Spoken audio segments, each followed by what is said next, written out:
December 2025. We have present in the meetings Councillor Anderson, Barker, Brogan, Brown, Carmichael, Convery, Cowan, Cowie, Devlin, Dewar. We have apologies from Councillor Fagan. I'll just check.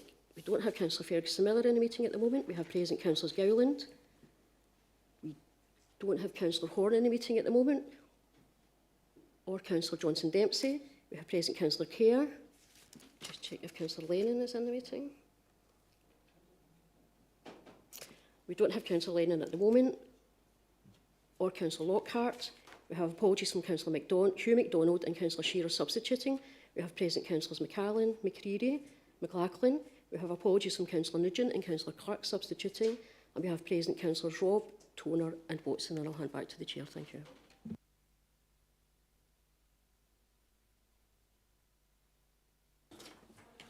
Right, thanks very much, Tracy. Moving on with the items of business. Item 1, declaration of interest. Any declarations of interest? Don't think so. Item 2, minutes of the previous meeting, pages 5 to 16. Can I move them as a correct record of the meeting? Second. Agreed. Yes, is that agreed? Agreed. Thank you very much. Item 3, revenue budget monitoring, 25 to 26, pages 17 to 26. Can I invite Louise Harvey to speak to the report? Louise. Thank you, Chair, and good afternoon, members. So this is the third report to committee on the 25-26 revenue budget, and this includes our actuals at period 7 of our financial year, covering the period 1st of April through to the 3rd of October, and also the forecast for the year to the 31st of March 26. The main financial implications of the report are in paragraph 5.1 on page 17, and the resource is projecting an outturn for 25-26 of a break-even position, a balanced budget. Variance explanations are outlined in Appendix B through to F for each of the services, and in the main underspends in our employee costs are supporting property costs, cleaning and janitorial and depots, as well as supplies and services covering our materials, cost of bins, equipment repairs and IT maintenance across all of our services. Transport costs, again mainly around vehicle maintenance and hires. Costs of medicals and general admin support, including print and stationery training and subscriptions, and a projected under-recovery in bereavement income, school meals income, parking income and income from EV charging. We are now also updating committee on the 25-26 investments, and this position reflects those that have landed within our revenue budget. 866,000 has been allocated for the Rutherglen 900 project, extension to Frontline First, and also fighting fly tipping. So there's a remaining 1,084,000 of these investments that are profiled across the financial years 26-27 and 27-28. We are also updating on the community enterprise revenue budget spend for the local action fund projects, and just short of 200,000 has been allocated within our budget position on the revenue related areas as outlined in table 6.2 by the specific wards. Total investment spend is 982,000 this financial year, and spend will be progressed throughout the year. We're also updating committee on the extended producer responsibility for waste payment, and the new regulations, as you'll know, released 7 million of core council budget. At the November Executive Committee, it was agreed that 2.5 million will be retained by Community and Enterprise and used for one-off investment in waste and recycling. 1.5 million will be spent in the purchase of vehicles in 26-27, given the lead-in times for build and delivery, and the remaining 1 million will be spent on additional staff and equipment to prevent fly tipping and the purchase of various types of bins. It is anticipated around 300,000 will be spent by the end of this financial year, by the end of March, and 700,000 balance will be spent in 26-27, and this reflects the recruitment time for staffing and also procurement lead-in times. 2.2 million has been transferred to earmarked reserves to reflect this spend profile this year. The balance of the overall 7 million of 4.5 million will be used to support the Council's budget this financial year. Budget variants are proposed as set out at the bottom of Appendix B through to F, and these reflect updates to Community and Enterprises budget since we last reported through to committee, covering the period 8th of August through to the 3rd of October, and in the main cover the following areas: budget realignment to reflect how we deliver our services, transfers to and from corporate items, transfers from reserves to reflect expenditure commitments, and also the creation of temporary budget for the receipt of external income, covering the test of change, the EPR funding, as I've mentioned, and various other small elements within the individual services. If I can refer committee back to paragraph 2, the committee is asked to approve the following recommendations: that the forecast to the 31st of March of a break-even position on the Community and Enterprise revenue budget, as detailed in Appendix A of the report, be noted, and that the proposed budget variants are approved. Thank you, Chair. Thanks very much, Louise. That's quite a comprehensive report. I think I'd perhaps better make a transparency statement as chair of Rutherglen 900. It's not we're making any decisions on the matters. I don't think it's a conflict of interest today, but perhaps that could be noted. Any questions on the report? No questions. Can we therefore move approval of the report? Thank you very much. Item 4 is the Community and Enterprise Capital Budget, Monitoring 25-26, pages 27 to 30. Can I invite Graham Booth to speak to that report, please? Thank you, Chair. Good afternoon, everyone. This is our standard capital budget monitoring report for the resource, the third for this financial year, and it reflects the budget and spend position to the 3rd of October, which is our accounting period 7. Section 5, we're detailing the financial implications, and at 5.1, we're noting the resources total capital programme for the year is 55.159 million. And this includes adjustments totaling a net decrease of 2.3 million, which were approved by the Executive Committee on the 5th of November and 3rd of December. The details of these adjustments are shown at the bottom of Appendix A, and these relate mainly to the timing of expenditure to be incurred across various projects, including the Leisure and Culture Transformation Fund, Clydesdale Way and the renewal of play parks, with spend due to be incurred early in 2026-27. At Appendix A, we're also shown a full forecast spend for the year against the budget of 55.5 million, and for information, noting the actual expenditure incurred up to the 3rd of October of just over 14 million. At Section 6, is similar to the previous report that Louise outlined in terms of the investment funding, this time on the capital side, and detailing that's been allocated to the resource as part of the 25-26 investment funding. And the table at 6.1 shows budget of 6.5 million profiled this year, and we're forecasting to spend that across the various projects, with 2.1 million spend as at the 3rd of October. At 6.2, we're noting that a further 22 million is allocated to the resource, and this is profiled to spend across 26-27 and 27-28, which is split circa 11 million between each of the years. So I would then refer committee back to the recommendation in section 2 of the report that the Community and Enterprise Resources capital budget of 55.159 million and forecast full spend to that be noted. Thank you, Chair. Thanks, Graham. Any questions on that report? Don't see any questions. Can I therefore move the report? Agreed. Thanks very much. That's agreed. Item 5 is the Workforce Monitoring Report, August-September 25, pages 31 to 38. Elaine Maxwell to speak to that report. Elaine. Thank you, Chair, and good afternoon, everyone.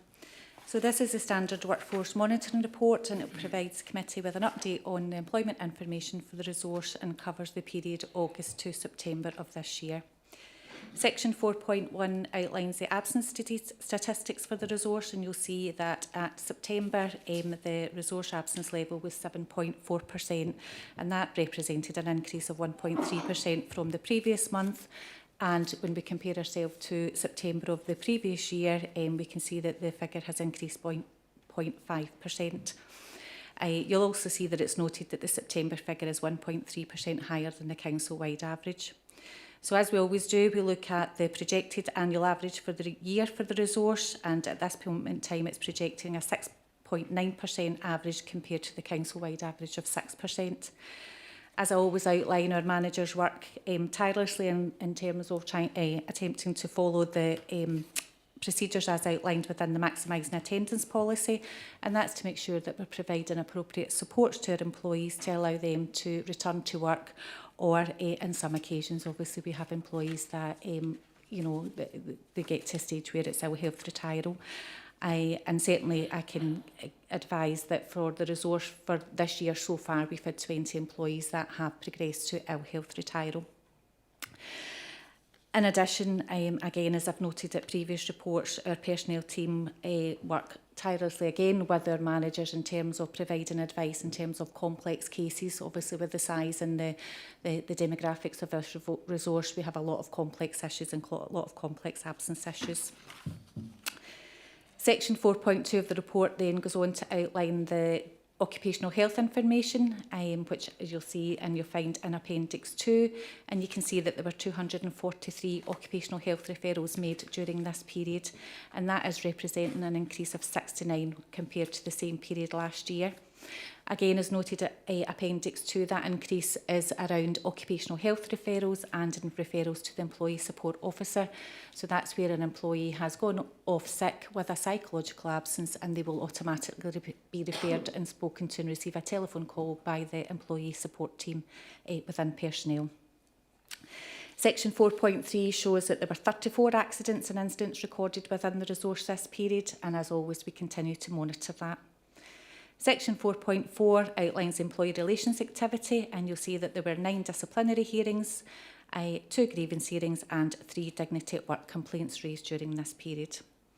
Section 4.5 then goes on to outline that there were 32 leavers eligible for an exit interview and 9 exit interviews were carried out. Section 5, with the details, is found in Appendix 3, and that shows that there was a decrease of 29 employees from June to September in terms of our Staffing Watch figures and our reporting schedule for Staffing Watch. So with that, I would refer committee back to Section 2 within the report and ask that the recommendation to note the employment information for the resource for the period August to September 2025 is noted. Thank you. Thanks very much, Elaine. I mean, it's probably subsequent to these figures, but we've of course had a bit of a flu epidemic since then.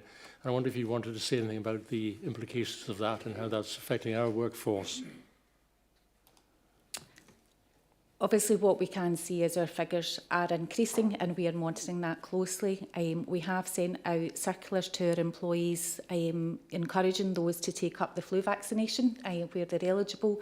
And obviously, if where employees don't meet the criteria in terms of NHS, they can go and get the flu vaccination and we will refund them. You know, they can submit an expenses submission and we will refund that. So we're certainly doing that, and we've sent out a further reminder around that process just recently, trying to encourage the take-up of that. Certainly we know from our colleagues within the Health and Social Care Partnership that the uptake certainly within that group, because that is recorded in terms of tracking, has been quite low. However, we know also that where we've got you know, the vaccination people get into residential homes to vaccinate the clients that are within there. They're taking an opportunity to vaccinate our staff as well, but obviously that's only reaching a certain amount. So we're trying where we can to encourage people to take the appropriate steps, you know, and if there's any further advice that we can give. But certainly that's the main criteria that we've been doing just now. Okay. Any further questions on that report? I don't see any questions. Can I therefore move the report? Agree. Thanks very much indeed. That's approved. Item 6, Community Enterprise Resource Plan Quarter 2 Progress Report 25-26, pages 39 to 74. Alison Brown to speak to that report. Alison. Thank you and good afternoon. This report sets out the resource plan for Q2 for the period 1st of April to 30th of September this year. The resource plan for 2025-26 was approved by this committee on the 13th of May, with the plan being the key element of the Council's performance management arrangements. Appendix 1 sets out the intended outcomes for 25-26. Progress for Q2 is highlighted in paragraph 5.2, with 63% of measures have been met and 20% identified as having minor slippage. No measures are identified as red. A number of the key achievements are set out in paragraph 5.3, including the percentage of waste sent to landfill was 0.83%, well below the target of 5%. Works at Millhew Bridge, Duke Street multi-storey car park and Elvin Foot Bridge have all been completed, as have Hairmyres Station and the car parks have also opened. Ongoing activity is taking place associated with the Transformation Fund, including Green Hills and Blantyre Library reprovisioning and Hill House and Ernock Community Centre refurbishment. Play park area investment is ongoing, and master plan activity is also ongoing in East Kilbride and Hamilton town centres. Returning to the recommendations, committees is therefore asked to note the Community and Enterprise Resource Committee Q2 progress report, note the key achievements, note that there are no areas for improvement or associated management actions, and note the report later measures. Thank you. Thanks, Alison. Any questions on that report? Councillor Robb, Kirsten Robb. Thank you, and thanks, Alison. Hopefully a simple one. Page 41 and 60 covers the footway and carriageway projects for this year. I think there's 100 different ones and progress looks fine on it. Just to ask if we could, I possibly missed it, could you send round a list of those ones? Please, that would be great. I'm not sure where it was reported, but I might maybe missed it. Yes, we usually get those reports.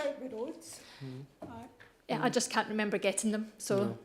I know we do usually, but Yeah, Chair, we can certainly send that round again. Thank you. I think it'll probably come out back end of April, early May or so. So we'll send that to you. Thank you. thank you. Thank you. David Watson. David. Thanks, Chair. I'm trying to find the page, but it's quite a simple question. Reference to East Kilbride Town Centre Master Plan and the work going on there, a bit of press coverage recently as well, that the part of the town centre transferring over to the council at the end of the year, which it was good to see. Do we foresee any problems going forward in the short term after that happens, or are we full steam ahead with the plans, considering I don't believe there's an owner for the rest of the town centre yet? Am I correct in saying that? Yeah. Thanks. Thank you. Yes, in terms of Centre West, the council's activity is all on track. So we are still on track to receive the Centre West element on the 30th of December. The contract for the demolition has been awarded and the contractor will commence on site in January. In respect of the remaining part of the shopping centre, we are still speaking with the administrator and their agents, Scoop, and a number of interested parties. Indeed had a call with one of them last week. So we are still looking, progressing as planned on our element and still working and intend to work in partnership with any new owner and or the administrator for the remainder. Okay, thanks very much. I know Alice is sort of living and breathing East Kilbride Shopping Centre at the moment, so I think we underestimate perhaps the amount of work that's had to be put into it by the council to get us to where we are, and by Alison's team in particular. Can I move that report if there's no further questions on that one? I'll second it. Thank you very much. That's approved. Moving on to item 7. The Scottish Government, this is items for decision, Scottish Government Vacant and Derelict Land Fund Programme, pages 25 to 26, pages 75 to 78. And that's back to Alison again to speak to that report. Thank you. This report advises committee of the proposed allocation of £103,000 from the Scottish Government's Vacant Derelict Land Programme for 25-26. The background to the programme is set out in section 3, including the key objectives of the fund and the criteria for projects. South Lanarkshire Council received an allocation of £528,000 from the VDLF fund for this year, with awards already approved for Clyde Cycle Park, which I'm delighted to say has actually completed on budget and ahead of programme, and also for Clyde Climate Forest. The balance of funding, the £103,000, is proposed to be allocated to Clyde Gateway for the Red Tree Labs project, which will contribute to the funding of this project, which will bring flexible laboratory space into the Shawfield area. This project will create nearly 5,000 square metres of research and development floor space and bring back into use 0.5 hectare of a vacant derelict site. Turning back again to the recommendation, committee is asked to approve the allocation of £103,000 from the 25-26 VDLF delivery plan as set out in paragraph 5.2. Thanks very much. Alison, any questions on that report? I think it's largely a welcome report. Sorry, Maureen. No. Thanks, Chair. It's actually just in the interest of transparency with regard to the Clyde Cycle Path and my involvement with it. So, and I was down last week, and it's absolutely amazing, the turnaround. So if you get an opportunity, you should go and see it. Thanks, Chair. Thanks very much. And Councillor Margaret Cowie. Thanks, Chair. Just a matter of transparency, I'm on the Clyde Gateway Board. Thank you. So am I, come to think of it. So transparency statement there all around, isn't it? Could I say, incidentally, just in passing, that the money going to the Clyde Climate Forest is also very welcome, just in terms of our climate change objectives and so on as well. So a lot of good things happening with the assistance of this particular fund. Can I move that report? I'll second it. Thank you very much. So that report is approved. Item 8, Community Benefit Funds, Renewable Energy Fund grant applications, pages 79 to 86. Back to Alison again. Thank you. This report seeks approval for 4 projects this month from the Renewable Energy Fund. The first is for Colburn Miners Welfare, who are looking to upgrade the existing biomass heating and hot water system, which serves the one-stop shop, but also the Welfare Club and the Bowling Club. A grant award of just over £85,000 is recommended. A grant award of £695,536 is recommended to Glassford Community Group for the redevelopment of Glassford Village Hall, which will include a community cafe, function hall, activity rooms, stage and lettable retail space, which will support the long-term sustainability of this project. The total cost of the project is £2.1 million, with a cocktail of funding sources identified, including an application to the Scottish Government's Regeneration Capital Grant Fund. The third award is to Lodge Hosier Douglas Water as a contribution to a new roof, rendering rough cast and drainage works to the Douglas Water Hall. The hall is available to the wider community within the Rigside and Douglas area, and a grant award of £134,347 is recommended. And finally, a grant award of £46,977 is recommended to Vaslan to fund an officer to map existing emerging transport services within the Clydesdale area, identifying innovative practices and consider sustainable travel options. This post would run from January to December 2026. And with that, just turn back to the recommendation and therefore ask committee to approve the grant applications as set out in paragraph 2.1. Thanks very much, Alison. Any questions on that report? Susan Kerr. Susan. Just wanted to say, as a locally elected member for Avondale and Stonehouse, of which Glassford is a part, I'm very happy to give my full support for the grant to the Glassford Community Group towards the redevelopment of Glassford Community Hall. Glassford is a small rural village with a strong sense of community, and this project will be a game-changing opportunity for the future of Glassford and the impact it will have on Glassford community. Thanks very much. Any other comments or questions? I don't see any. It's worth, I think, commenting on the Vaslan thing as well in terms of rural transport issues, which have been raised at this committee a number of times as well. I think that's quite a worthwhile strategical thing taking place there. Can I move the report? I'll second it. Thank you very much. That report is approved. Item 9, the UK Shared Prosperity Fund, Community Grant Application for Development of South Lanarkshire Food Partnership Network, 87 to 92. Jen Kerr is going to speak to that report. Sorry. Jen's not on. Who's speaking to that report? David Booth. There's a fight about it. Who's going to speak to it? David Booth.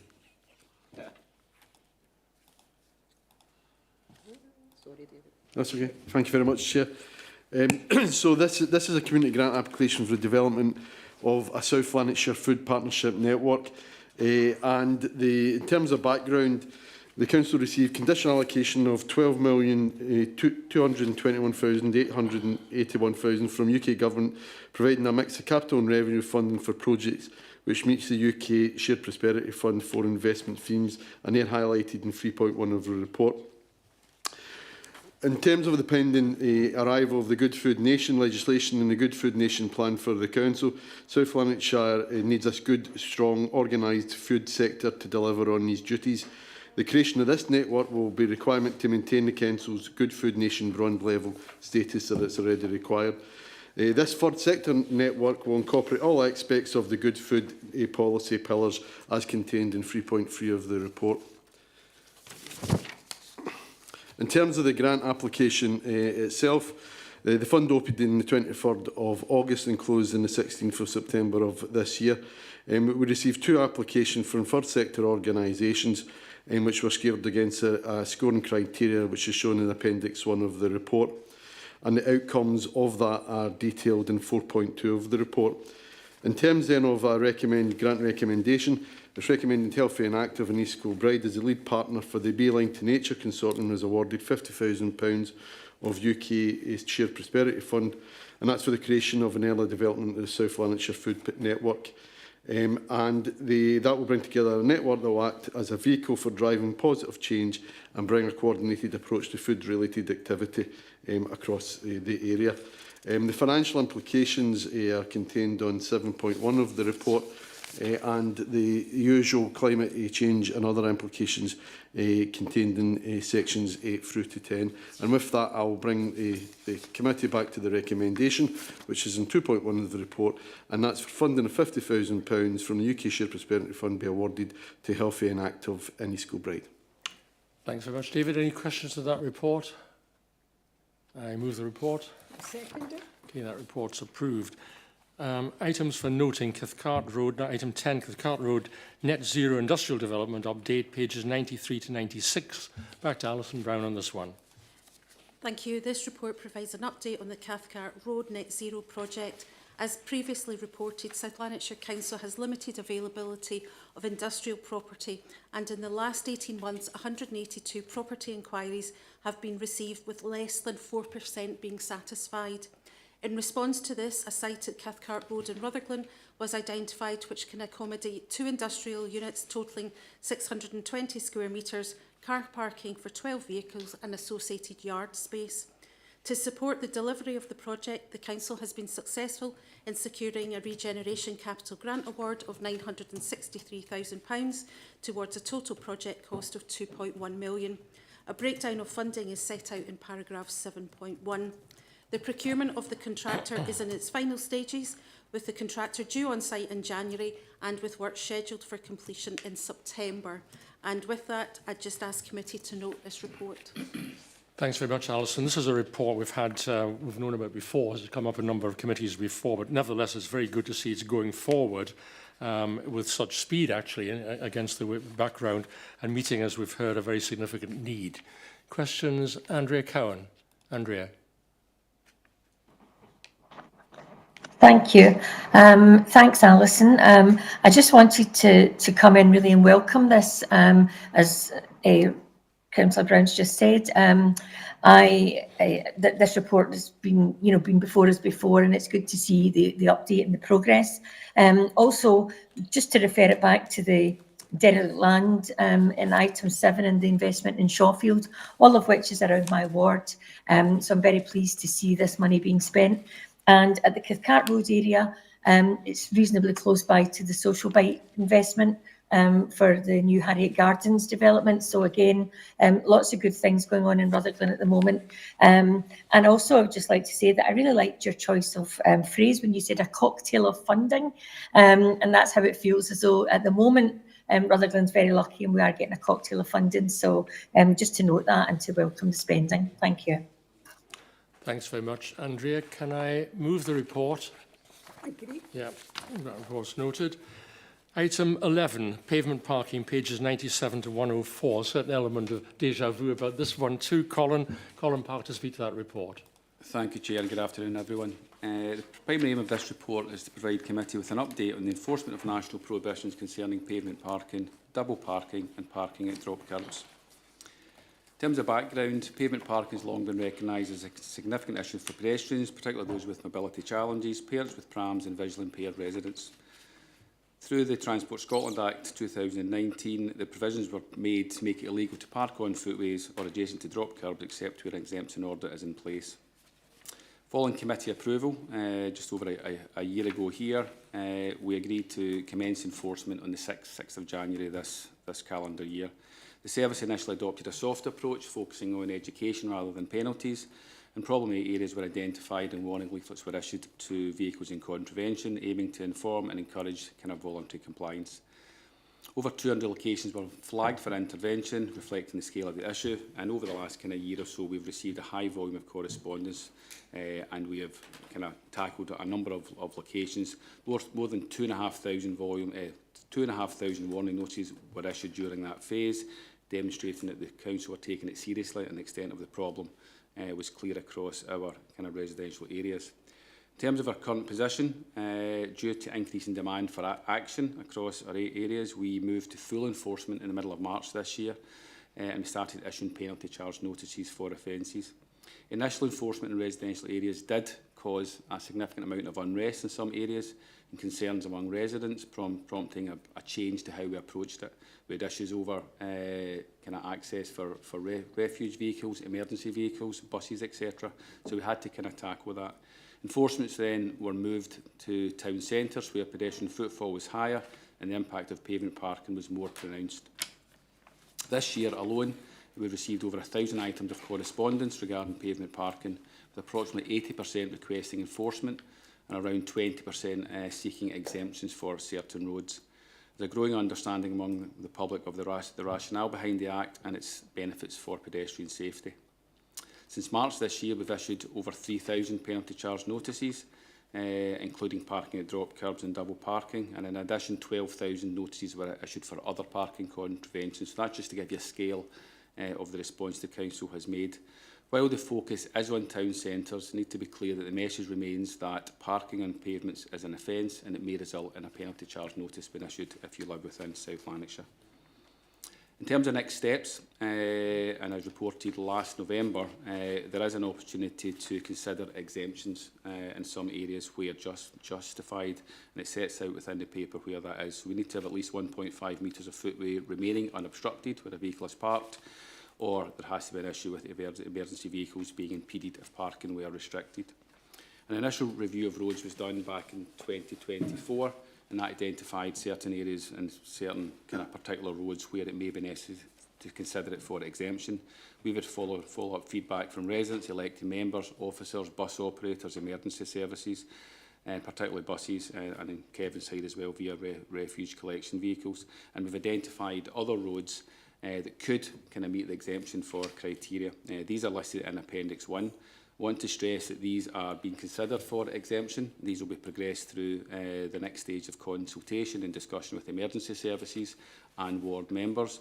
The list is not exhaustive, and whilst further roads could be added, they do have to be subject to a similar thorough assessment that we've done over the last 12 months across the council network.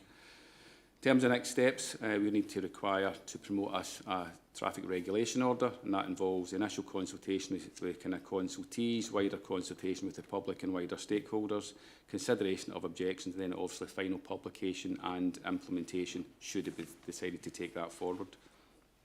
As we progress through the next stage, we're going to map the areas that will be considered for exemption. That will be made available on the Council's website to ensure transparency. And it's an important point to highlight to give a little bit of clarity to our communities that where a road or a street has been identified for an exemption, there'll be no proactive enforcement done whilst the exemption is being considered. In terms of delegated authority, as approved back in September 24, this is granted to the Executive Director, Community and Enterprise Resources to progress through the exemptions and promote the orders. In terms of employee implications, this has been a significant level of resource needed for us to get this far. We currently have 14 full-time parking attendants in post, and we've currently got 2 vacancies, and our ongoing recruitment has been undertaken to try and fill those posts. Enforcement will continue with existing staff levels, with prioritisation as necessary, not only for footway parking but for other waiting and loading restrictions. Financial implications. Income from the new enforcement powers will help to reduce the parking income gap and support the ongoing service. However, significant additional income is not anticipated at this stage through pavement parking. The implementation cost of any exemptions will incur costs for signing and lining. We do have just under 100,000 left over from funding provided by the Scottish Government over the last few years, but any additional costs will be discussed with Transport Scotland, and the progression of exemptions will be influenced by the amount of funding that is made available to us from Transport Scotland. Climate change, sustainability and environmental implications are set out in Section A, as are other implications as well. There was an Equalities Impact Assessment undertaken when we brought this paper last year. That has been updated to reflect our experiences over the last year. We do need to strike a balance between enforcement, exemptions and maintaining safe access for all users.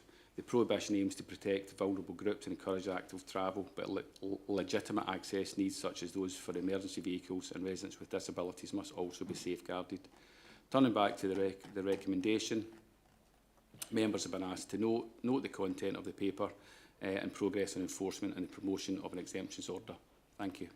Thanks very much, Colin. I think colleagues will have noted a number of quite significant financial and other caveats at the end of the report from Colin there, which I think are very much germane to this. In terms of questions, can I start with Ross Clark, who's sitting in solitary splendour over at the other side there?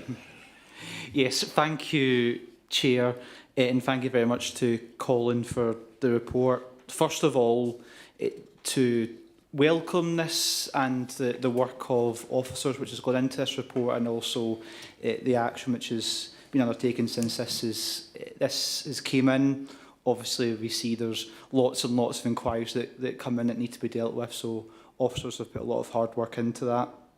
In particular, I would like to welcome the inclusion of Fairholme Street in Larkhall in the proposed list of exemptions. I know that one in particular was one we had brought to our attention as local elected members, which we then brought to the attention of the council. So it's good to see that has progressed to this stage and has been considered for the exemption, as well as Croft Road, which I know from experience would be an ideal candidate for that. In the paper, it talks about, in terms of enforcement, the shift away which was undertaken from residential to more of a focus in town centres. Is that an approach we are going to continue with into the future, or not planning to change that? And how much of, I suppose you can't really put an exact percentage on it, and how much of enforcement has been focused onto town centres versus residential areas, but you can give any more kind of idea to paint a picture of where that kind of proportion lies. And also we see, as mentioned, the massive amounts of inquiries that came in, either requesting enforcement action or that streets be considered for an exemption. Again, don't expect you to have an exact figure on this, but how many of those inquiries end up leading to action? How many of those are fall through? How many of the requests for exemption lead to an actual proposal, if that makes sense? And I suppose more generally, in terms of the inquiries coming in, are these spread out across the authority? Are there particular areas or particular wards or localities which have a higher number of inquiries than others? Colin? Okay, thank you, Chair, and thanks, Councillor Clark, for your questions. I'll just take in your last point first. The inquiries that are across the board, we've got over 1,000 inquiries. I would say probably one coming in from every ward, certainly very much in the urban areas as well. I think, as the report highlights, about over 1,000 inquiries, 80% of them were seeking enforcement, 20% were not. So don't have the answers to some of your questions because it's just such a varied and diverse range of inquiries. What I would say in terms of our approach, the approach is based upon you park in the footway wherever you are in South Lanarkshire, you can be issued with a penalty charge notice. This paper begins to put a little bit of clarity in some of the streets that are really challenging. gives a bit of clarity in the short term anyway to residents that are living on those streets that we're considering for exemptions, and whilst we're doing that, there's not going to be any enforcement undertaken unless there are serious issues that arise. We will continue to prioritise the resources we've got. You know, when we started this earlier on in 2025, again, I think you've maybe heard me saying this before, we upset the balance in some of these areas, and we had to reassess that. I think we have reassessed it. The level of inquiries, whilst they're still coming in, they have eased off. So we are getting the message out there. Some streets, some residential areas have changed their parking practices. They've changed the balance and they've got a new balance and it's working. Others haven't. And these are the kind of streets that have been included on this. I would stress as well, and I know chatted to Councillor Brown in relation to this as well, but we're not encouraging exemptions. Exemptions should not be the norm. So whilst there is an opportunity for exemptions to come forward, they will be assessed as we progress through. So this is just the first phase of exemptions. We'll work through this over the next probably 12 months because this will require a lot of officer time to promote the orders and more likely dealing with the level of objections and comments. You know, if you go with the 80-20 percentage points I was mentioning there, you might get a lot of people suggesting that they don't want to see these roads exempt. And the important thing I would say is, you know, these roads are just a starting point. The full extent of them might be a little bit shorter. There might be parts of a particular road you want to not have an exemption. It might be outside a nursing home or something where there's a need to keep footways clear. So it's just trying to strike that balance. So I don't have the answers to all your points, but hopefully that covers most of your questions. Thank you. Okay, thanks very much, Colin. David Watson. David. Thanks, Chair. Excuse me. Colin, a couple of points. Under the East Kilbride section, I see Dixon Place mentioned there. Unless there's another Dixon Place, I think that's an industrial area, and a bit intrigued to why Dixon Place and maybe setting precedents for other industrial areas, so maybe welcome comment on that. There's one out with East Kilbride, a street that I'm familiar with here, and I can understand why there's an exemption for it. My concern would be, and it's probably a general one, about when we've got exemptions, what's to stop individuals completely blocking a footpath by bouncing their car right on it? Because the street I'm thinking about here, that's the case, that there's, you know, it's not just like two wheels up on the pavement, but they tend to put full cars up on pavements, and you're then blocking wheelchairs or parents, grandparents with prams, etc. So maybe a comment on that. And thirdly, where there aren't exceptions and there is persistent individuals wanting to park up on pavements, blocking again pavements, I'm assuming that if that's flagged up with your department, that'll be taken care of if it's not, even though it's not within a town centre area. If there's in a residential area, again, there's a persistent blockage of a footpath with vans and cars to stop people using the footpath for what it was designed for. Colin. Okay, thank you, Chair, and Councillor Watson, for your questions. Again, taking your last point first, that's happening now. So, you know, where we receive inquiries from the public, if it's a street that we know and we've been out to before and we've done the soft enforcement, we've put the kind of postcards on the windscreens, we get to know the particular cars or the vans, then we'll move right to full enforcement with penalty charge notices. If we don't have that, again, we'll do a little bit of soft enforcement, but we will move to full enforcement if there's no alternative. So any issues that members have, raise it with us, either directly with myself or the parking team or via the parking page on the website. In terms of full blocking of roads where roads are not exempted, as we develop the order, the traffic regulation order, whilst we might promote an exemption, I think there might be some merit if we can do it, actually building in that, if you're parking up in the footpath, you can only park up in the footpath so many metres, you need to leave, a bit of a distance here. But some of the areas that that we're looking at are very, very tight. Now that doesn't condone somebody parking fully on the footpath, but there'll still have to be a wee bit of common sense. If we're going to allow some parking, some exemption, there has to be a degree of control, and we will look to kind of try and build that into the traffic regulation order, and we'll learn from some of our colleagues. Glasgow City have progressed this well, so they'll be probably experiencing that problem as well. In terms of Dixon Place, as you're right, as a short cul-de-sac, it's in an industrial estate. It's been brought to our attention as causing a problem. It's limited width, it's only 5 metres in width, and we've had issues with waste and emergency vehicles getting access. So that's why it's been considered. Stressing again, these are only being considered, so these will come out to yourself, to other elected members for comment.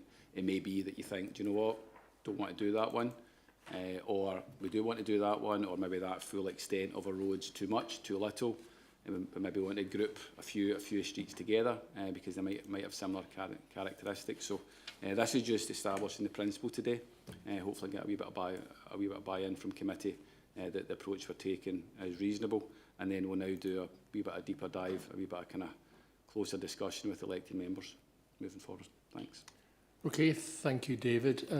Kirsten Robb. Thank you, and thanks, Colin. Yep, you obviously had a lot of demand for enforcement in residential areas and town centres. I guess I'm kind of looking to what we're doing to get to the root cause of this, and maybe requesting a future paper to the committee. Can we look at one of the root causes is congestion and the sheer number of cars that are on the street, and people are forced to do other things as well. But what can we start to look at some of the other levers that we have available, like car share schemes, or to try and reduce the congestion on our streets? Otherwise it's just going to grow and grow. Carrots and sticks as well. Could I ask that we start to look at those things as well to help maybe release some of the pressures on enforcement by getting people to shift to having less cars and looking at other incentives to use other modes of transport as well? Can we start to look at a future paper on that to help tackle this issue as well? Thanks, Chair, and thanks, Councillor Robb, for that point. I think certainly, yes, we can look at a future paper, perhaps channeling something through the Climate Committee. There are also a range of things that we do to try and reduce congestion in car ownership. We obviously, a significant investment in public transport recently up in East Kilbride with Here Myers Interchange. We're trying to improve buses to and from that. We're trying to make people make that more sensible, genuine travel choice, which is leaving the car at home. I think there's a fine balance between leaving the car at home and taking more sustainable means to not owning a car, and I think that's the issue. It's finding that balance between you leaving your car at home, but you might need a car for some of your journeys. So we can have a look at what a paper looks like, but I think a lot of the papers that we already take through via climate change or the cycling partnership or the road safety forum, there's a whole range of activities and initiatives in there to try and discourage the use of the car, not the ownership of a car. We have looked in the past at car share schemes and trying to kind of build upon them. We've looked at kind of cycle share schemes as well, building upon what Glasgow have got, but the kind of scale of use that we need out in this area, it wasn't seen as being financially viable, but it's certainly something we can look at moving forward. Thanks very much. There's a very valid question, but I think the difficulty is the kind of the sheer number of cars, isn't it, vis-a-vis the potential levers. Councillor McLachlan, otherwise known as Seat 34. Sorry? Oh, sorry, I beg your pardon. You want to come back on that? It's okay. Please? It was just a very quick point. I guess quite a lot of people will need at least one, but certainly families might not need 2 or 3 if these other incentives are upscaled and if there is an option of car share schemes and so on. So just to see what other incentives we can give people to reduce the number of cars per household. But it was just that point. Thanks. Yeah, thank you. Okay, David McLachlan. Yeah, thanks, Chair. I'm seat 35, I swapped seats because of the sun there, but I don't know why it's still showing that. Financial implications, Colin. I'm interested in this paragraph. No, it's unlikely to generate any discernible additional income. There's a perception there, and you're probably aware of it. There's a perception out there that somehow we're making a lot of money out of these additional penalty notices that are being issued. Now, where we generate an income from that, it's my view, I think, and maybe you can correct me, and based on the fact that we've got 2 vacancies as well, that if parking attendants are dealing with the on-street parking, the on-pavement parking, they're not somewhere else dealing with another area, because I know there's lots of parking infringements, and I know that I certainly raise it. I'm pretty sure other members will raise it. So we don't have like a huge amount of staff that can be everywhere all the time. So there's only so much tickets you can issue in a day. Now, can you elaborate a bit on it? There's no discernible income, additional income, but taking into account the fact that we're going to have to put markings on the road where we've got the exclusion zones, is it close to where it might balance itself out there? And I've got an additional question, Chair. The overall, sorry, Chair, the overall gap we have in terms of the cost to operate the parking service and the income, prior to COVID, it was balancing out. We weren't making any money. We were achieving what we expected to achieve to run the service. Post-COVID, you've probably heard, we've been reported, and Louise kind of commented earlier on, we still have a parking shortfall. We are not bringing in the level of money required to run the service. Yeah. It's better than what it was just after COVID, but it's not there yet. Your point's correct in that if our parking attendants are out enforcing residents' parking schemes, which you can imagine, some of the time taken to go through a resident scheme is a lot longer than going through Hamilton Town Centre or Lanark Town Centre, where you've got concentrated effort. So if they're not in Hamilton Town Centre, they're in a residential area, so it's finding that balance. There's no discernible income. There will be potentially some additional income, but not anything of note. It's not a, I'm sure there was a terminology used previously, but parking being a cash cow. It's not. It's anything but that. We are still not washing our face in terms of running the parking unit. And that is the point I was wanting to address here, because there's a perception out there in the public that somehow the council are creaming this and making lots and lots of money. It's not the case. And going back to Colin's point about the washing its face, it's a good term. The increase from 30 to 50 or 60 to 100, there was complaints about that as well, but at the time I said, well, if you don't want to pay the fine, don't park your car where you shouldn't park it. But even with the additional with the increase, I remember a figure, and I don't remember the figure, but I remember there was a figure quoted that there's still a deficit at running the parking unit. So, and the fact that we're 2 staff down doesn't help matters. But 12 people covering the whole of South Lanarkshire, that's just a mammoth task. It's huge. The next thing I'd like to ask you about, Colin, is on the Hamilton streets at page 103. I welcome Crawford Street because there was a period of time where the bins just weren't getting emptied. I'm sure you're aware of this. I know that Stuart Laird was certainly involved, but through the cleansing department we just couldn't get trucks into past Crawford Street, so I really welcome that. Most people won't know the geography of it. It's a very narrow road with pavements either side, but what's missing here, Colin, and I've mentioned this, and I know that David took notes when I did mention this many months ago. Mill Road in Hamilton is missing from this list. Now, Mill Road has got really wide footpaths, and when people are frightened of getting a ticket, they're parking on the road, and it's so bad that some residents have actually got cones that when they park their car, they're putting a cone at the back of their car just to make it more visible that they're there, because there's so many cars have been hit on that road. There's seen quite a lot of damage done to cars where, and that's down to bad driving. That's not our fault. But I wonder why Mill Road is missing from this list, because it is a really wide pavement. You can park a whole car completely on the pavement and you've still got 2-3 metres left. I think we need to keep a bit of emphasis on the principles here rather than, if you like, to send too much into the locals, to see what the principles that come out of that point is, David, if I may. Right. No, Chair, thanks for that. I think all I would add is let me look into that, and I'll come back to you on it. I think you know, this, as kind of Councillor Brown says, we're looking to establish the principles here. Again, footway parking, you shouldn't be doing it, but there might be some areas that you could do it. This is a first pass, so you know, when we come forward, I'm you know, thinking about maybe having meetings in the new year with individual ward members to go through what we're talking about here, and it might be that some people want streets taken out, some added in, or extensions, sections of road cut back. So can I pick that one up with you in the new year?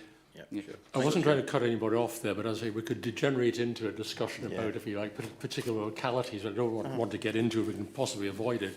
It's a report for noting, and it's an operational issue as to which streets, if you like, are contained in the first tranche and later tranches. So there's some things that can be taken offline, I think, here as well. I do appreciate that, Chair. I just want to know why. I mean, there's a list no, of it's streets, a Mill Road's entirely a very valid point. I mean, it arises with a number of other places too. Thank you. Councillor Shearer. David Shearer. Thank you, Chair. I'd like to seek some reassurance that even when streets are made exempt, that we keep that under review. As I'm conscious, we don't want to move any parking problems from one location to a nearby location.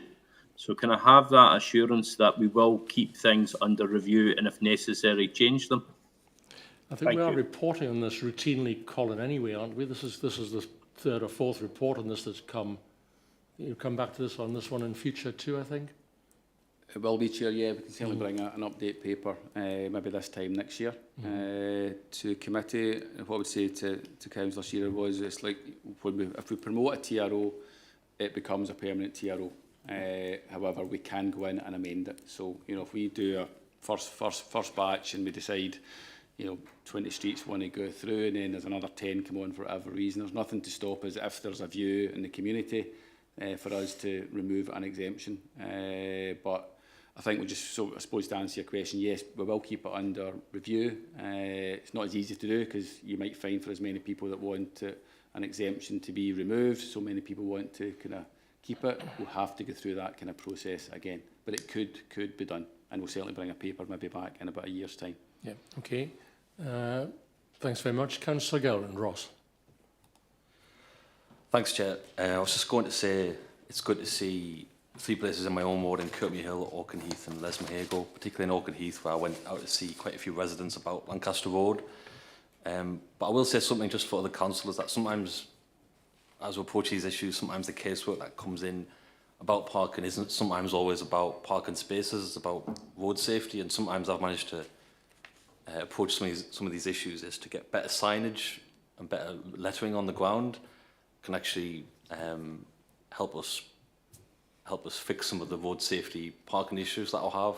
It's good to see that we're doing exemptions across the board, but I've worked with officers to try and get better signage in certain places, which has actually fixed some of the problems, and people will see it on the ground when we see us making changes that affects things. So, thanks, Chair. Thanks very much. I think that echoes a point, because I think there's also some issues about protecting some corners where cars are further out than they were before, blocking access and things. So I think that the roads are looking at a lot of these issues as well.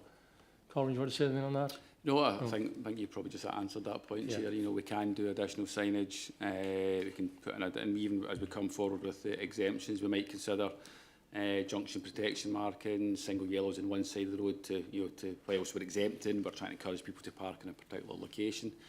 Parking is a really emotive subject, and I think you touched upon it there, Councillor. And you know, people think that's my space outside my house, I want to park there, I'm entitled to park there, but it doesn't always work that way. And within some of these kind of residential areas where, I think as Councillor Rob was saying, you know, some areas in East Kilbride, you know, it was probably built at a time where every 3 houses was meant to have one car. We've now got probably every one house has got 2 or 3 cars. So it's just finding that balance when the road space is very, very scarce. Thanks. Yeah, thanks very much. Councillor Barker, Ralph. Oh, thank you, Chair. Thank you for that report, Colin. Just to clarify, well, I think, you know, despite the obvious friction between neighbours, it has gone surprisingly well, to be quite honest. But you mentioned an easing off of enforcement in residential areas, just through circumstances. if we come to again go back to full enforcement in residential areas, will there be another, another lead-in, another kind of soft start to it, or should everybody realise they can get a penalty any time whatsoever, even if they've not seen enforcement for the the past few months? Thank you. Thank you, Chair. I think I'll just probably stress again, yes, everyone should expect to get a penalty charge notice. That's the message we're pushing out, and it's the one I think I just want us to be clear on. The chances of getting that from the very start are probably less so, because we would want to try and encourage people to make sensible parking decisions. So the message is yes, you should expect to get one. I would stress again that and I'm not just trying to be smart with my words here, we haven't eased off in residential areas, but we just focus in town centres, which in turn meant we don't have the resources to go around the residential areas as much as we did at the start. But we think we've got the message out. I think, as I said earlier on, we've issued 2,500 postcards onto people's windscreens. So the changes have happened. There's a new balance in some areas, others haven't, and those streets have continued to be problematic either for ourselves or for yourselves as elected members, or those streets are beginning to appear in Appendix 1. Thanks very much. There's been quite a useful debate on that one. To be fair, I think this is one of these very difficult issues of legislation where we're not going to get a perfect solution out of it. What we're trying to do is to make the thing work in the interest of those who want to go along the pavements and also those who live in particular areas with cars. I've often instanced Croftfoot, for example, in the edge of Rutherglen, which has got 400 block houses with 2 or 3 cars each. It's a major difficulty. It would be unmanageable if you didn't allow some element of parking on the pavements there, and there are some proposals on that one here as well. We'll come back to it. It's an operational thing for the Roads Department to sort out, but it's not terribly unlike speeding situations and ordinary parking positions as well, where again, you're not going to get everybody to drive at 30 miles an hour. What you hope to do is put a clamp on the issue and make the thing more manageable. And there's an element of that about this one as well. It's a noting report, as I've said, so it's operational for the Roads Department. Could we perhaps note the report? Are people happy with that? Thank you very much indeed. Can I move on to item 12, which is not entirely unrelated, 20-mile-an-hour speed limits, pages 105 to 112. Colin Park again, starring role once more. Thank you, Chair, and welcome again. The purpose of this report is to update committee in progress towards the national strategy for 20-mile-an-hour speed limits and to set out the proposals to how these limits could be implemented within South Lanarkshire. In terms of background, the Scottish Government's Road Safety Framework to 2030 set ambitious targets for casualty reductions, with all roads authorities expected to contribute towards these. National policy, including the Programme for Government, committed to making 20-mile-an-hour speed limits the standard in built-up areas. Our own local transport strategy, adopted in 2013, supports 20-mile-an-hour limits in residential areas and outside schools, and the forthcoming local transport strategy, which we'll bring to this committee in the spring, will hopefully continue to provide support towards that ambition. A national task force was developed to generate clear criteria from where 20-mile-an-hour limits should apply, focusing on roads near schools, community facilities and areas with high numbers of homes or shops, as well as other locations where vulnerable road users were present, and that's set within the report. In 2022, all local authorities were asked to assess their own road networks using this criteria to ensure a consistent approach across Scotland. And in South Lanarkshire, this assessment has been completed and the proposals have been developed, and this paper is beginning to bring these forward. Benefits of 20 miles per hour, they're set out within the paper. Just kind of some key headlines here. 20-mile-an-hour limits are proven road safety intervention, reducing both the likelihood and the severity of collisions. And research shows that a 1 miles per hour reduction in average speed can lead to a 6% reduction in collisions. The risk of fatality for pedestrians and cyclists is much lower at 20 miles per hour compared to 30. And some evidence beginning to emerge from Wales, who implemented this in 2023, shows a 32% reduction in casualties on the affected roads within a year. And Spain has also seen similar benefits after lowering urban speed limits. Additional benefits do include smoother traffic flow, potential improvements in air quality, and a modest impact on journey times. Slower speeds also encourage more walking and cycling, supporting public health and reducing congestion. Enforcement is generally targeted where the risk is greatest, and that's certainly the approach where Police Scotland have intimated how they'll approach this initiative across Scotland. And research also shows from Edinburgh that 20 miles an hour speed limits can be cost effective even when they're not supported by extensive traffic calming. In terms of the potential impacts of such initiatives within South Lanarkshire, over the last 3 years, our stats show that 21% of all casualties and 23% of all collisions, excluding A and B class roads, occurred on 30 mile an hour roads. Most of our pedestrian and cycling casualties also occur on these roads, underlying the need for change. Some of the modelling taken on board, the outputs from Wales and Spain indicate that reducing the speed limit to 20 miles per hour could prevent between 8 and 22 casualties within South Lanarkshire, and between 6 and 17 collisions each year. And if you translate that through to the cost of an accident to society, we could be seeing savings of up to £3.17 million per year. Lower speeds make it easier for drivers to stop in time, and where collisions do occur, injuries are less severe. In terms of the proposals that are set within this paper, we are looking to recommend reducing speed limits from 30 miles per hour to 20 miles in all residential areas, town centres and near schools, in places where there's a significant mix of motor vehicles and vulnerable road users. A and B class roads will generally remain at 30, stressing generally, except where there's a strong justification for a lower limit. So I would stress again, Carluke's a good example, Lanark's a good example as well. You've got A-class roads going through those towns. We have 20 miles an hour limits within those towns as well, and we'd be looking to retaining them and in some areas perhaps adapting them. The challenge we have is in the Clydesdale area, where you have a whole range of towns and villages and hamlets as well. There is an opportunity for us to consider some of our towns and villages where we have 30 miles per hour limits on A and B class roads to reduce them further. And as we begin to flesh out what the programme for this looks like, which is all again predicated on available funding from Scottish Government, we will look at having that one-on-one dialogue with elected members across each of the wards. The implementation will require the promotion of a TRO. As most members will know, that can take between 6 and 9 months and involves public consultation. We may consider temporary TROs to expedite progress, but we're likely to progress down the full TRO process for long-term change. Again, similar to the previous paper in relation to pavement parking, we are going to map what the changes are, and these will be published online. And I've seen examples of the one for East Kilbride, which is quite clear that it shows what the kind of current speed limits are and what the contrast would be if we introduced 20 miles an hour limits within the residential areas. Another area we've built into this paper is just driver behaviour. I'm sure each and every one of the members at committee today will have contacted me about speeding vehicles over the years. So in response to these community concerns, we are developing a trial initiative to improve driver behaviour.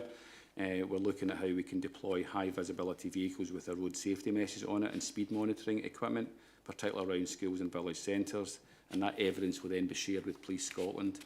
Down south in England, I think in Wales as well, they've got quite a developed initiative where the public can send in evidence dash cam footage and the police will take action on that. Police Scotland are looking at that. I think it was held up in the early few years of COVID. But only last week I was at a meeting with the Cabinet Secretary, Fiona Hislop, and we were talking about this coming forward in the next few years. It's in its early stages, this initiative about the high visibility vehicles, and we are looking at bringing that forward over the next 6 months or so. In terms of future impacts, once we implement this, subject to the consultation process, we will monitor it, we'll see what kind of changes in speeds are, and we'll make amendments as necessary. Employee implications, significant staff resource will be needed to progress this, similar to the pavement parking, both for initial assessment and for the ongoing implementation. And progress today has been shaped by the available resources and competing priorities, but this report does set a bit of a direction for us to focus on. Financial implications, this was well debated at the Road Safety Forum. The estimated cost for this wide-scale rollout could be around £4 million, reflecting the inflation and the scale of the task ahead of us. This will require Scottish Government funding, and discussions are ongoing with the Scottish Government Transport Scotland to secure the necessary support for the phased implementation. Not entirely clear what funding arrangements will look like post-May next year. However, we do expect the future Scottish administration, the Scottish Government, to have road safety as a high priority moving forward. Climate change, sustainability and environmental implications are set out in section 11, with other implications in section 12. In terms of IIA, this report does not introduce a new policy or recommend changes to existing policy. The promotion of TROs, similar to pavement parking, is within the authority of the Executive Director of Community Enterprise Resources, and we are now just simply going to look to progress that through the formal process in discussion with elected members. So turning back to the recommendations, members are asked to note the progress towards the national strategy and the proposals for implementation in South Lanarkshire. Thank you, Chair. Thanks, Colin. Number of questions. David McLachlan. David. Thanks, Chair. Colin, thanks for the report. You know, there's been lots of discussion at the Road Safety Forum, as you touched on earlier. But I'm really interested because of recent events just yesterday. The plan to reduce the speed limit on single carriageway national speed limits from 60 down to 50 and from 50 to 40, etc. And instead they've allowed trucks now to be travelling at 50 in where they normally were only allowed to drive at 40. This was piloted on the E9. Now the reason for the change in the policy wasn't for road safety reasons, because at the Road Safety Forum, when you addressed a paper on that particular subject, you spoke about the impact that it had in places like France. Now, I've been there and I can see the difference and I can see the change. But public opinion is very, very strong. And that, as I read it, is what changed Fiona Hislop's mind or the government's mind on it. Now, going back to public opinion, we know about public opinion in the 20-mile-an-hour speed limits in Wales and in various different places in Scotland, and some that I've mentioned to you before, where they had been put in place, and I got this from colleagues in Police Scotland, where they had withdrawn from the 20 and put them back to 30 because there was all sorts of different problems. And I'm basically wondering now, Chair, because of the U-turn, and I don't want to call it a U-turn, that sounds like making a political statement, sorry, to my SNP colleague sitting over there. I don't mean it in that way at all, but there was a change of policy due to the public opinion. And I wonder, that change in policy, is there any likelihood at all that it will impact on this proposal here for the 20s being implemented across all built-up areas and town centre roads?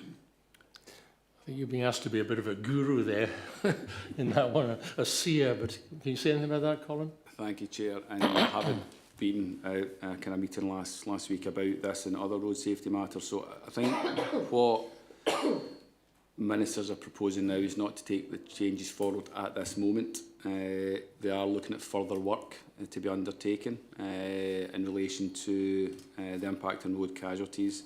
And I think you'll find this might come forward in future years again. So they're just not progressing the 60 down, the national speed limit of 60 for cars down to 50 miles per hour. They are progressing the increase of HGVs from 40 to 50 on single carriageways and 50 to 60 in dual carriageways, and that's to reduce driver frustration, improve journey time reliability as well. Our position was, yeah, we hear what you're saying there. We didn't think the evidence was entirely clear on that.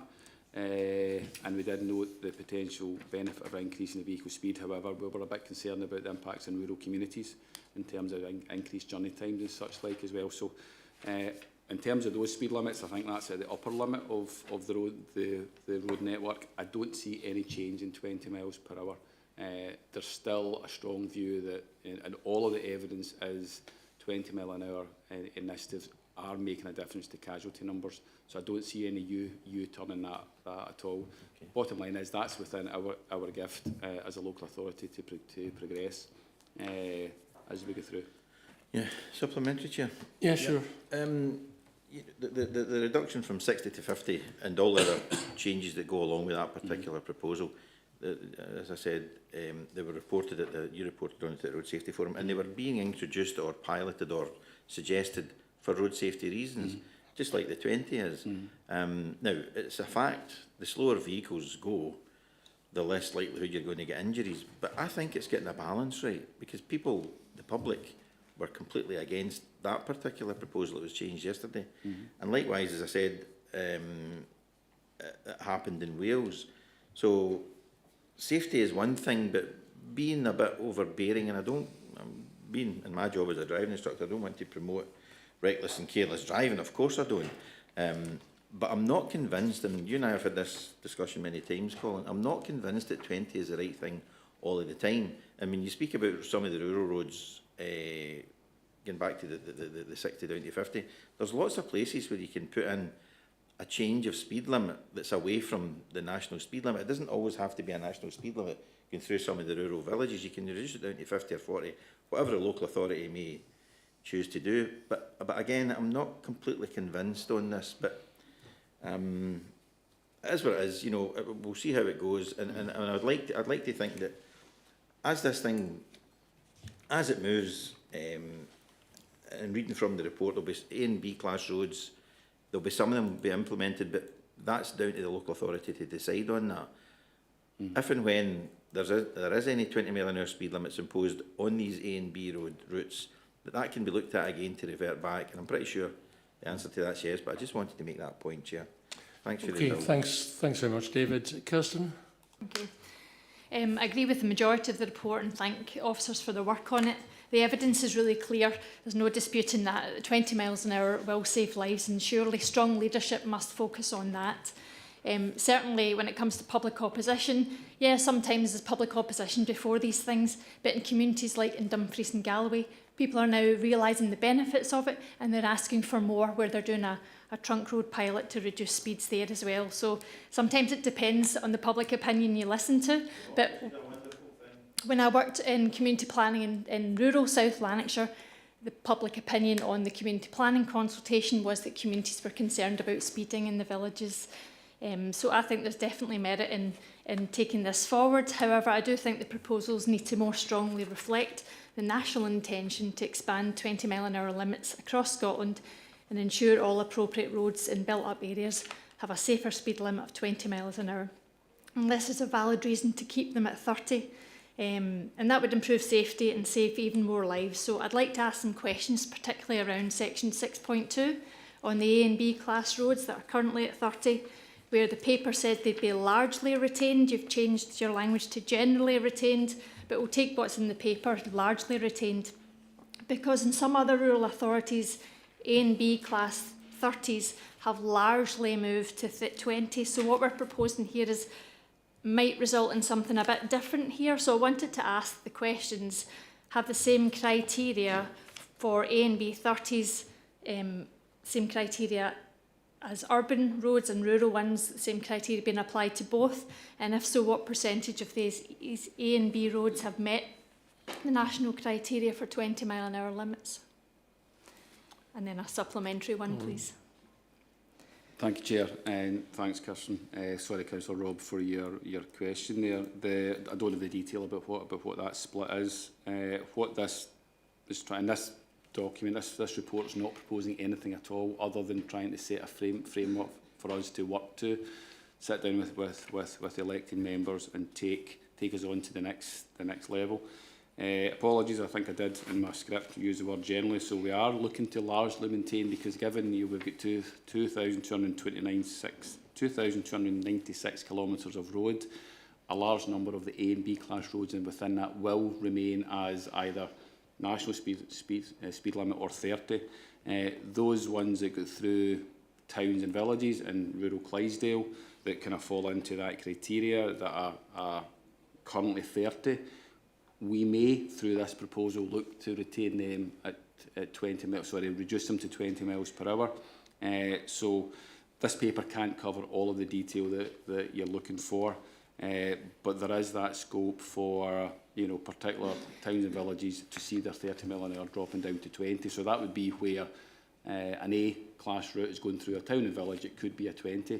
But overall, because of the extent of the rural network, it would be largely not 20, and I think that's the kind of point that we were trying to make. To pick up Councillor McLachlan's point earlier on and answering your point there is, if we'd went for a blanket 20 miles per hour, approach across all our roads, we would get nothing done. We would get bombarded with objections. So this approach is trying to find a balance between recognising what a function of a road is. At one extreme, you've got a residential road. Its function is residential in nature. Children are out playing, people are out walking, people are out cycling, travelling at a slower speed of 20 is what you would expect. The other extreme of that's a rural road, 60 miles per hour, or a motorway. Somewhere in between is a bit of a grey area, and we're just trying to provide a wee bit of a framework for us to have that dialogue with the police, emergency services, and obviously elected members as well. Thanks. You're a supplementary?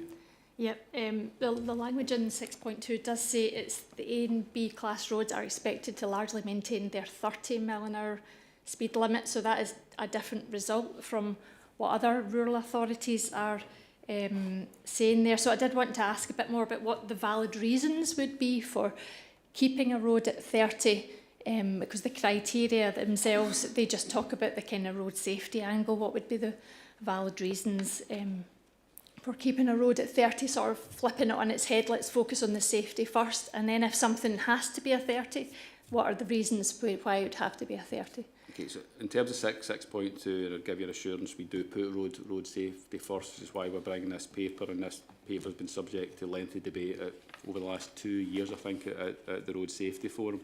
I would point out at 6.2, we're saying A and B class roads are expected to largely maintain their existing speed limit, except in cases where there's a specific justification, and it then goes on to say that could be town centres, noting Carluke town centres 20 miles per hour, Lanark, part of Hamilton is, near schools or where there's a significant presence of vulnerable road users. So if you had a particularly busy A-class route going through a town or a village in rural Clydesdale, then we would consider that for 20.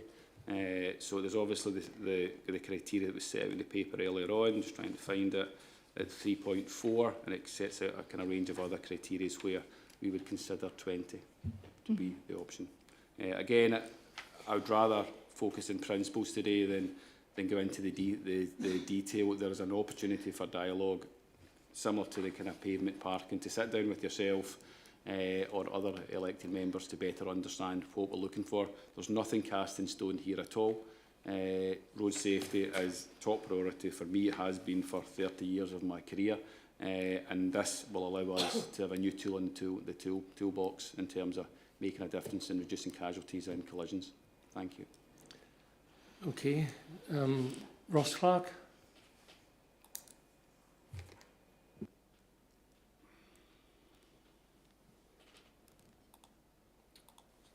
There we go. Thank you, Chair, and thank you to Colin for the report. Just on the 60 to 50 proposal, I understand the Scottish Government's consultation had over 19,500 responses, and 77% of them said that 60 mph limit is about right. Of course, there does need to be a balance in this, but responses to consultations like that obviously should be something that is considered and given weight. And I do know that in some areas where maybe during COVID there might have been a temporary reduction from 60 to 50 on a road, that hasn't necessarily changed driver behaviour. So sometimes even that reduction might not necessarily reduce or significantly reduce the risk of casualties. These are obviously all things which should be considered. And a couple questions on the paper. I understand in terms of the requirements for reducing to 20, there might need to be set justifications and distances, from an educational setting. But what consideration are we giving to, for example, the full journey or a full route for a child or walking to school? Because although cars will congregate around or may congregate around a school, the risk, there is still risk experienced along the full journey, which of course is now longer for a lot of people since the transport distance change.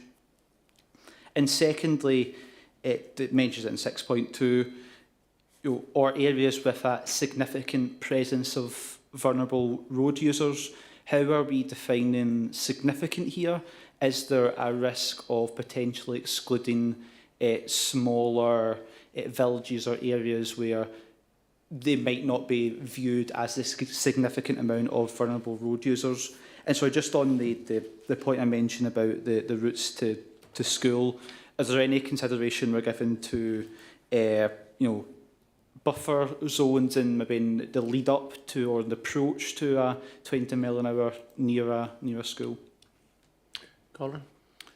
Thanks, Chair. In terms of vulnerable road users, yes, there is potential that some towns and villages that maybe don't have a lot of kind of vehicular traffic or footfall wouldn't kind of meet the criteria to go down to a 30 or a 20. So that potentially that happens now, and Councillor Barker and I have had that debate.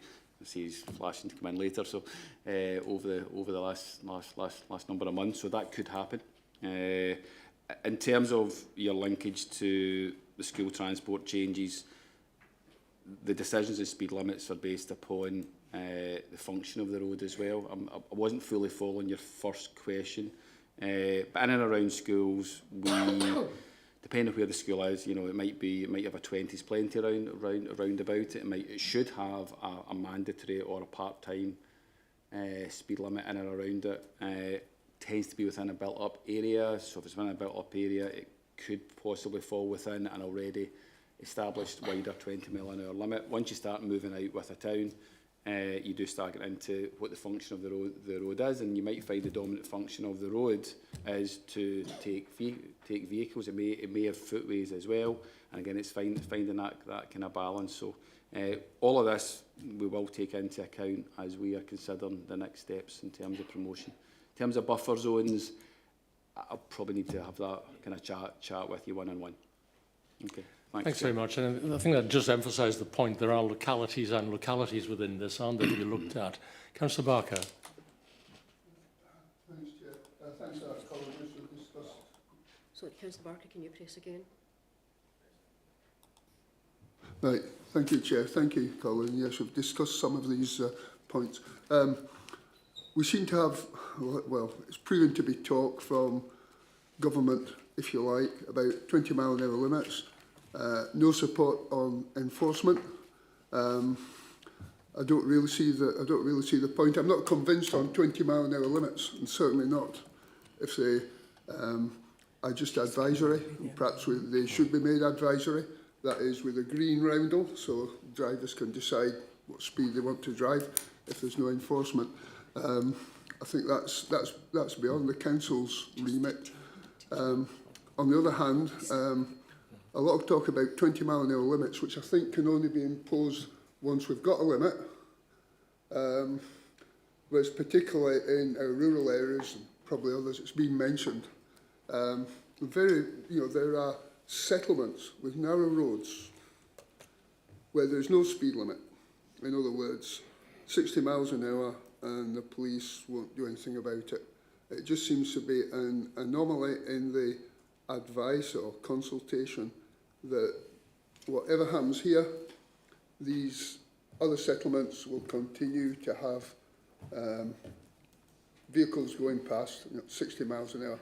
Bad driving, I admit, but the police will not take action if there isn't a speed limit. Thank you, Colin. I know we've discussed this, but it comes up again and again. Thank you. I'm not sure does that need a reply? Do you want to say that something about enforcement, which I think is what Ralph's going on about? Yeah, thank you, Chair. In terms of kind of the enforcement position, I think you've all heard me talking about the 85th percentile speed. So the 85% of people tend to drive responsibly, 15% don't. Those 15%, I don't think we can tackle. The kind of police can't tackle that very well either, and that's just through the available resources that they have. I think those 85% who, if they're travelling in a 30, perhaps they're just exceeding it very, very slightly, 33, 34. I'm not saying that's acceptable or not, but those responsible drivers, I think, will shift down and maybe be travelling at 24, 25. So that in itself, because those drivers could potentially have an accident as well. So if we have reduced the speed so that by reducing the speed, it reduces the frequency of the accident and the severity as well. The police's position in terms of enforcement is they will align that with available resources that they have, and that's the point that you're making. I fully expect, in terms of some of the towns and villages you're talking about, as we progress with these proposals through, say, we are promoting a 20 mile an hour via town or village, it may raise comments from nearby settlements to say, well, why are you doing that there and not here? And that will allow us to maybe start to consider them further. Not to say that we're going to change, there is strict criteria that we're having to adopt so to ensure a bit of consistency across Scotland. But again, a bit like parking, it's a very emotive subject, and hopefully one, if we can get this framework approved today, we've got a framework for us to work to, and another tool in the toolbox, if I can use that line again. Thank you. Can I bring in David Booth on this one? Thanks very much, Chair. Let's just pick it up in Councillor Barker's point and some other points in raised. And I suppose what we're trying to say in this report that Colin's bringing is we're providing the committee with a lot of really good information that we've gathered so far in describing the direction of travel. I think, as Colin has pointed out, when we, excuse the pun, but we, you know, when there's more work to be done at this when we're looking at individual roads, when we're looking at taking the matter forward. And so in that respect, what we're trying to do to say to the committee, here is information we have at this point, here is information we've got, this is where the Scottish Government is going, is that here is information that we've managed to garnish from what's happened in Wales and from what happened in Spain. But we accept that South Lanarkshire, given its size and the amount of roads, that a lot of this will need to be tackled on an individual road-by-road basis, almost. Is that fair, Colin? Yeah, good point. Yeah. Okay, thanks very much. I'm conscious we've got a number of people who will try to come round again on the matter. I hope it's not, I hope it's new points, if you like. David Watson, I think you got missed out earlier on when you fell off the thing. I went off for some reason. But thanks, yeah. A couple of points, Colin. I'm not getting my head round this in so much that I feel I'm getting conflicting information here in the report and what some people are saying. Are we looking here at, and I'll use East Kilbride, and some folk have talked about rural villages, and I think, excuse me, is East Kilbride, are the residential areas off the main roads in East Kilbride, will that be a carpet 20 miles per hour? Or will it be like roundabout schools, as been mentioned, like the old 20s plenty areas, or will it encompass, you know, coming off, say, Westwood Road, and when you go into a housing area, that whole area is going to be 20 miles per hour? And secondly, probably it's in the finance. I'm assuming that if money doesn't come through from the Scottish Government to fund this, that it just won't go ahead. Or if we do go ahead, it's going to impact in the rest of your roads budget when we're all shouting for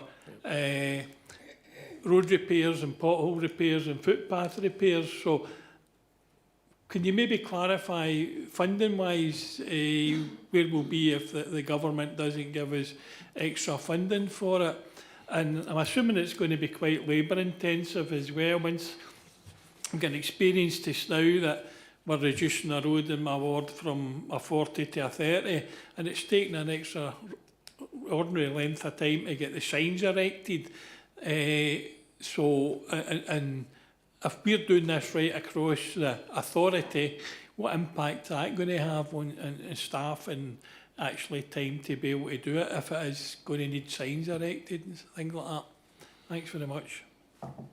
Thanks, Chair. Just kind of picking up your last point, it will be significant. The paper touches upon that. It will require us to probably not to tackle it as a whole. We'll potentially kind of take an area and work through that. Again, it's finding a balance between not going too small and having to do it a lot more times and not going too big. That we get objections from one area and we don't do any. So in terms of staff resource, it will be significant, and I'm probably seeing this as being a 2, 3, maybe even 4 year plan to progress through. But that needs to be supported by funding, and certainly at this moment in time, given the condition of our road infrastructure, I wouldn't be promoting any use of the funds that we have set aside for that. We do get through the Road Safety Improvement Fund from Scottish Government. The last few years we're getting about £500,000 per year for that. It's not clear whether that will continue post May 26, and if it does, to date that's been used for actual casualty reduction measures, so improvement at junctions, upgraded traffic signals, etc. That type of work, improved lining and signing, not particularly for this. So it will be entirely linked to the available funding, and that conversation's already started with Scottish Government. But again, as you can imagine, a bit of uncertainty between now and May next year. To answer your first point, residential areas we're looking to promote as 20.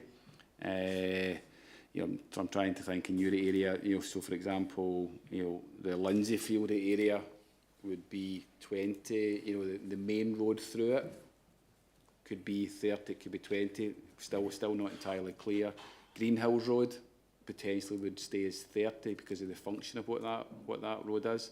But again, this is the kind of dialogue that we'll have with you, and we'll sit down with plans and potentially coloured highlighters, and we'll put what our proposals are, and we can have that discussion. It's all in my head. It's to do with what the function of the road is. And as I said, at one extreme you've got the residential street, kids out playing, people out walking, up to main distributor road, connecting the A749 between East Kilbride and Rutherglen.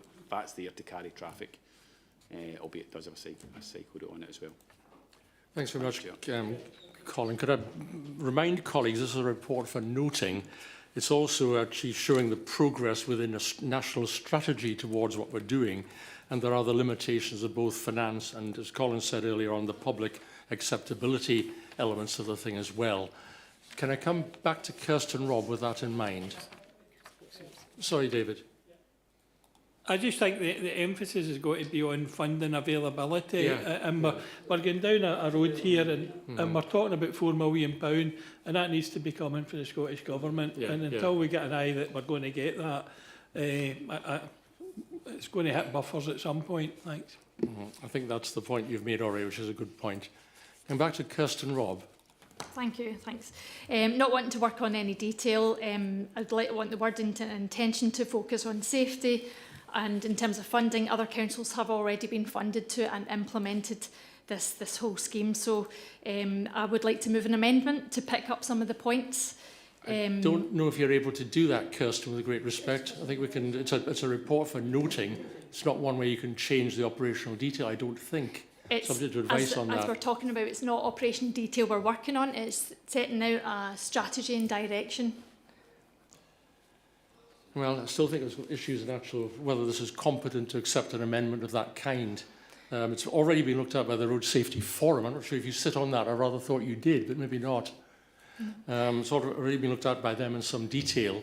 I did ask Ian. Clearly, there are issues to take forward as we develop the policy. Colin's already offered, I think, to meet with you and anybody else of interest at the local area about these matters. I think that's the proper way to deal with it, rather than to try and fiddle about with amendments to what after all was a paper for noting. I did ask Ian if the Road Safety Forum is a decision-making body, and he said no, it can make endorse things, but this is the area where it said, and in the paper it did say with community and enterprise approval. So, and I do believe that other papers for noting have been amended in the past in the council as well. So I would like to make the amendment. I'm very dubious about this. I'm going to take some guidance on this if I can. Are we able to? Yeah. Do you want to put me? Yes. Yeah. What I would say is, as the chair has said, that ultimately the decision is for the chair, but the report is for noting, and the issues within it are under delegated authority to certain officers, so it would be more appropriate to be raised with those officers as the proposals are progressed. But again, the decision is the chair. I say that against the background, as I said, there are funding issues behind it all. There's a progressive element to all of this as well, regardless of the rights and wrongs of the issue. And I don't express a view about that. I do actually think that within the report there's enough basis on which we can move forward without having to start messing about with amendments, which are clearly going to be ones which have different views, people have different views about this particular matter, judging by the discussion. And I'm reluctant, frankly, to accept an amendment in the sort of terms that I think you're going to be suggesting here. I'll second. Sorry. No. No, I'm just going to second your Second. opinion. Okay, right, well, for what it's worth. Would you be content, Kirsten, if you know, to have the further discussions? There's nothing to stop anything coming back at a future point. There will be further reports on this as it develops. And I think the issue of the 30 mile an hour issue is going to be something which we're going to be looking at in a bit more detail later on. But at this moment in time, the priority is to move forward in the 20 mile an hour limit, to allow some orders to be put in place about it as we move forward, subject, of course, to the funding, and to be in a position where these are not held up by enormous numbers of public objections because it's an element of going too far with it. I do think there's a practical element to this as well. Are you happy to have a further discussion about this?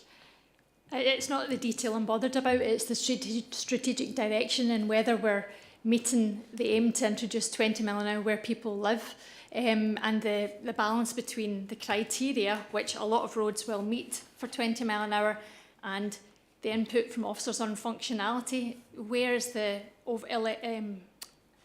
oversight of elected members to looking at that strategic view about, we've kind of decided largely these roads will stay at 30. Well, I think we've already said there'll be further reports coming on this. We've got a policy already on this, which is within the national strategy. I just don't think this is appropriate forum at which to take this one forward in the way that's suggested. I think I'm going to rule this is not a competent motion to be taken at this particular point, but I would urge you to have further discussions with Colin about it. I'm happy to be involved in such discussions too. I'm not saying there's an end to this particular matter. It's an ongoing issue. I just don't think it has the immediate practicability in terms of where we're at in terms of the progress of this particular policy. Nobody, I think, argues that the end result is a desirable greater degree of road safety on it. Okay, sorry, David, do you want to come in on this? I suppose I was just, thanks very much, Chair. I was going to suggest maybe perhaps for the minute reflected Councillor Robb's views in respect to that, and that officers would engage with Councillor Robb and take account of that position as we bring forward any future reports. I just thought that might get you to a similar place. Well, I think we've got to be a wee bit cautious in this because there were a variety of different views expressed around the table. I'm not trying to sort of say that shouldn't be taken account of, but not as a sort of definitive statement. I suppose maybe it's just taking account of the range of views that were expressed. Yeah. I think that's more appropriate. David McLachlan, hoping to bring this to a reasonably quick end. Yeah, I won't take up too much time, Chair. And I'm not proposing an amendment. What I would like to do is thank Ross Clark for that figure. I had read it yesterday, Clark, but thanks for Ross for the clarification. And also on Colin's point about the high level of drivers, the high percentage of drivers who do the right thing. And it's in the point that Ralph had raised. A national speed limit is 60 miles an hour and a 60 mile an hour in a single carriageway road. Now, the question is often asked when learners will say to me, why is this road a 60? I said, well, it's got a maximum speed limit on it, but you don't do 60 on every part of it. A driver uses discretion, and human beings generally do the right thing, and I think that's part of the issue about whether or not we should be imposing these things on because somebody, big brother somewhere, thinks, no, this is going to be... And no disrespect to you, Colin, I know I fully understand what you're saying, but democracy worked yesterday and we got a result of that, and I'm quite happy with that.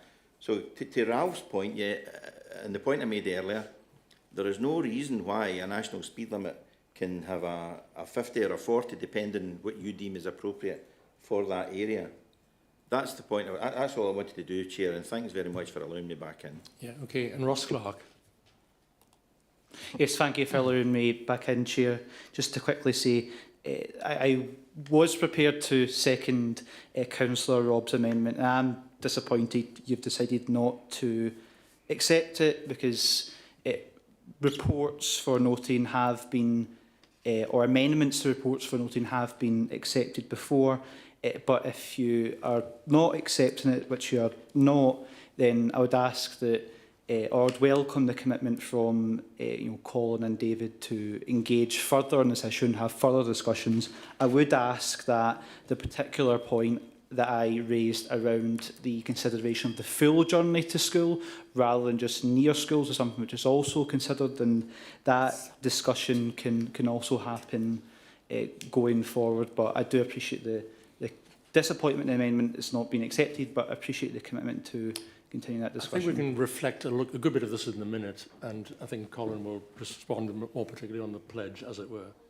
Yeah, thank you, Chair. And certainly, yes, Councillor Carter, we can meet with you and Councillor Robb and any other member who wishes to kind of meet to chat in detail. But just want to end on a positive.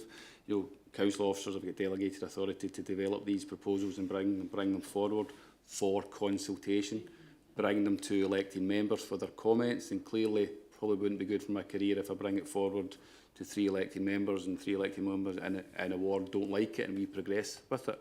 So, you know, that's the next stage. We need to set this framework, start it, trial it, learn from it, and we'll see what level of support or objection we get. But we are bringing, the officers are bringing this under delegated powers to members for their views individually. And again, you know, it's something we can perhaps have a discussion at a local area committee as well, whether it be for noting or be for approval. That's another matter. But we're certainly not just deciding as officers what we are doing and not listening to anybody else. We're coming for full consultation on it. Thank you.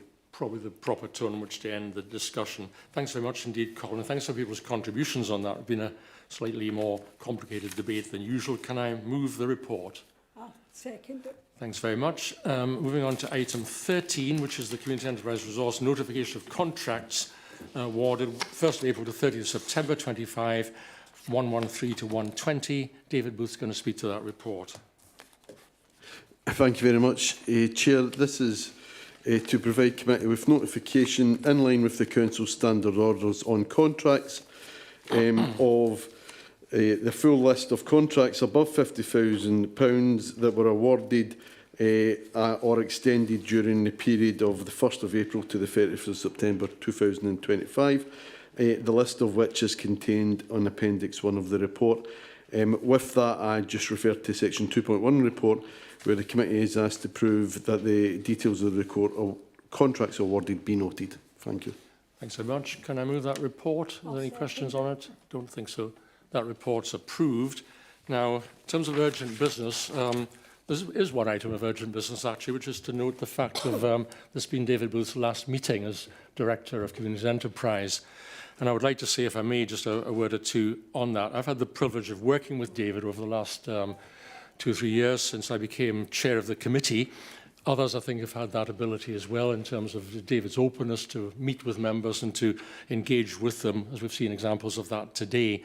I will very much miss him, I must confess, when he moves on to other things. But from his point of view, we'd like to wish him all the best in his retirement. I'm sure that won't be a kind of inactive retirement, knowing what he's like.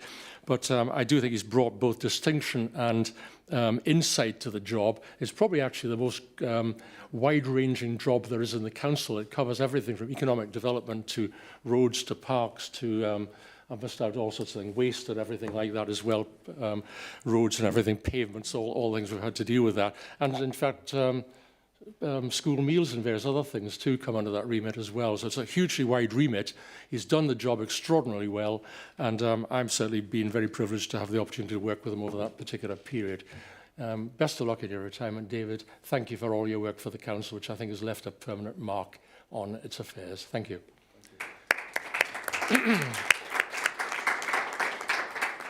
Ross Clark.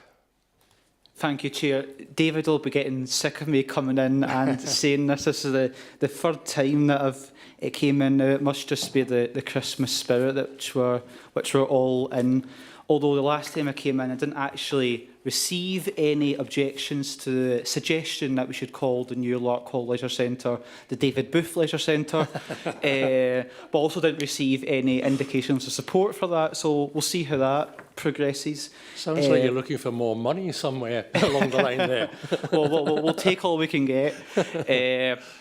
But yes, just to come in again on behalf of the SNP group, and again, I'm sure on behalf of the full committee, to thank David for his time as Executive Director. Certainly been a great support to myself, as a local councillor, on the likes of the Leisure Centre, he's always been able to engage on those sorts of local issues, but also wider than that, and council-wide policy and strategy stuff as well, and that's really appreciated. I know for those of my colleagues who were present in the last administration, including Councillor Anderson, are also very grateful for your advice and your service to the council. And again, wish you a very happy retirement. Thanks very much, Ross. And I think that's one of the one of the many unanimous things we actually have done before this committee. Thank you very much. Can I bring the meeting to an end, and can I wish everyone a happy Christmas and the best of wishes in the new year, and not least to David. Thank you. Thank you.